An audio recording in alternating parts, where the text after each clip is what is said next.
High সবাইকে। ডেটটা ছিল 15 মে। এটা ছিল লালিমা দিদির রিসেপশন। আর আমার সাথে আমার একটা ছোট্ট সদস্য চলে গিয়েছিল, আমার বোনজি। আসলে বাড়িতে কেউ ছিল না, তো তাই আমি ওকে আমার সাথেই সাজাতে নিয়ে গিয়েছিলাম। তো যাই হোক, লালিমা দিদি ঢুকলো এবং এই জাস্ট ভাত কাপড়টা করে এসছিল, হাই করলো এবং আগের দিনের রিভিউটাও বললো।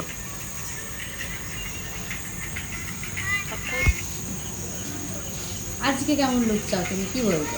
ঠিক একদম আগের দিনের মতন। আগের দিন তুই যেরকমটা করেছিলিস একদম পারফেক্ট ছিল, ঠিক সেরকমটাই করেছিস। আচ্ছা ঠিক আছে, বাকিটা তোর উপর।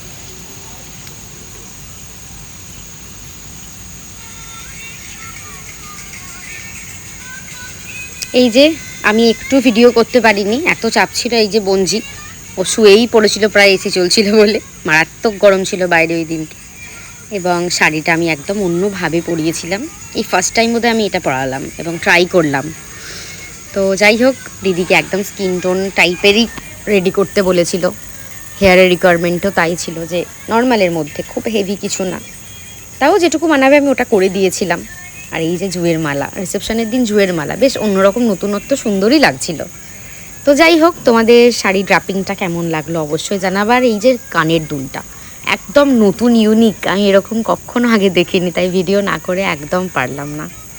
তো যাই হোক, এই যে আগের দিনের সেই হার যেগুলো রিপিটেডলি আবার পরেছিল, এবং ফুল রিভিউটা শোনো, তারপর তোমরা শাড়ি ট্যাপিংটা দেখো।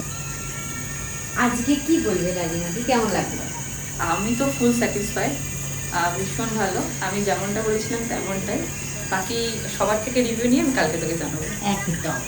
আর শাড়ি পরাটা স্পেশালি এটা তোমার হ্যাঁ, আইডিয়া একদম থেকে এটা বেরিয়েছে। আমার আইডিয়া ছিল স্পেশালি। থ্যাংক ইউ, খুব সুন্দর। আমি যেমনটা দিয়েছিলাম একদম সেরকম। একটু ঘুরে যাক সামান্য, হ্যাঁ একটা এদিকে, একদম মাথা পিছনটা ভেলও আছে, ভালো লাগছে সেটা। হ্যাঁ, তুমি হ্যাপি তো আজকে? ভীষণ ভীষণ। ঠিক আছে।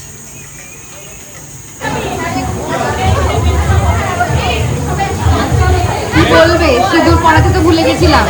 কোনো ব্যাপার না, আমি তো পরে নিয়েছি, জাস্ট তুই বেরোলি, তারপর মনে পড়লো যে আমাকে সিঁদুরটাই পরাতে ভুলে গেছে। মানে ওর তাড়াহুড়োর জন্য এটা হয়েছে।